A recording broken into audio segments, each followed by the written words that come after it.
Chapter 8. Oh no. Devin's a ghost.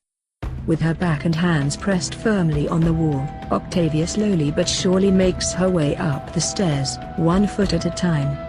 Upon reaching the top of the hall's stairway landing that took Octavia up to a center hall that permits excellent traffic circulation, which allows her to enter any room without disturbing other areas, she sees these large museum pieces of paintings that hang on both sides of the hallway walls.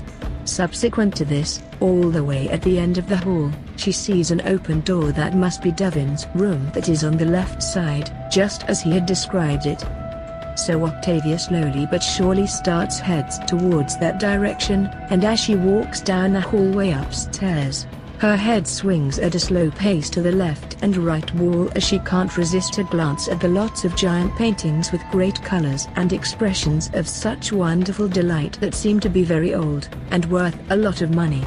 Notwithstanding the sound of soft, creepy footsteps that she hears following closely behind her, Octavia quickly picks up her steps with looking back to see who it might be, as footsteps just sound like they are picking up the pace.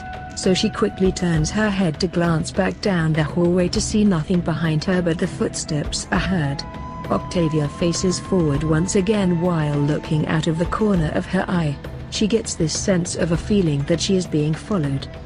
So Octavia makes a dart for the open door to Devin's room and turns to get inside, and as she walks into the room, there's an apparition that has manifested as it appears to be sneaking up behind her to go into the room without any notice.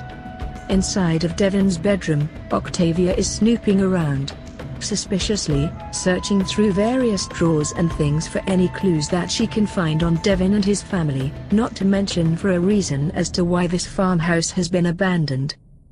While rummaging Devin's stuff, Octavia says to herself, "There's a potential story around here just lurking to get discovered, and I intend to find out what it is." Next, Octavia moves to a dresser drawer where she searches through some clothes, and looking at what's atop, she feels that it starts to get cold in the room. Octavia then attempts to warm herself up a bit by rubbing her arms with her hands, while she says to herself, "My God, has it got cold in here?" The hairs on the back of Octavia's neck and arms begin to stand up. She then senses that she is not the only one that's in the room, as she feels a presence in the room that's in her midst. Octavia then turns around, ever so slowly, as she looks around the room for something that may appear out of the ordinary. Startled, Octavia calls out, "Eli, babe. Lindsay. Landon. Devin, is that you? Is that your presence that I'm sensing right now?" Devin answers, "Eli, no. Lindsay, no. Landon, no. Devin, why yes. Did I startle you?" As Devin can now be heard, but not seen, Octavia replies back with another curious question for Devin while getting a bit suspicious. "Devin, I can hear you. But I can't see you. Where are you?" says Octavia, as she scans the room before her with her eyes. Thereafter, Octavia turns her head to glance into a mirror that is off to the side and leaning up against a wall on the left side of the room.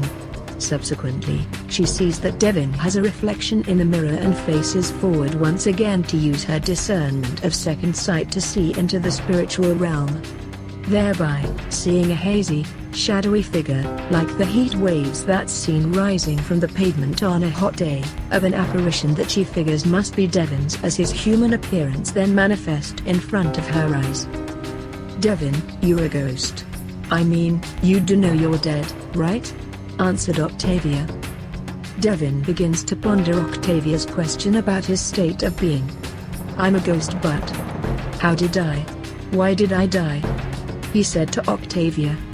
I don't know," answered Octavia.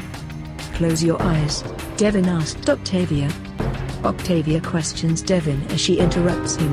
"What for?" Devin asks Octavia again as he explains further, "You seem to have the gift of intuition, discernment, and interpretation."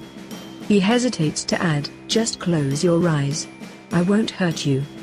I just want to tell you the dream that I had, or at least what I remember from it that I told you and your friends as a story back at the campsite." Maybe it's a connection to something that I'm trying to find closure to in my past, and I think you can help me unlock some clues from it that would help me in figuring out the mystery of my death. Octavia stands pondering over Devin's request and then decides to trust him, as she says, "Okay, but know that it is not me that can understand a dream to interpret it. God shall give you an answer of peace as I'll do my best to help you." From Devin's perspective, he views Octavia as she bows her head in reverence unto God, and closes her eyes. All the while, Devin slowly closes his eyes to tell her about his dream, which happens to have been the story that he had told at the campsite before the others.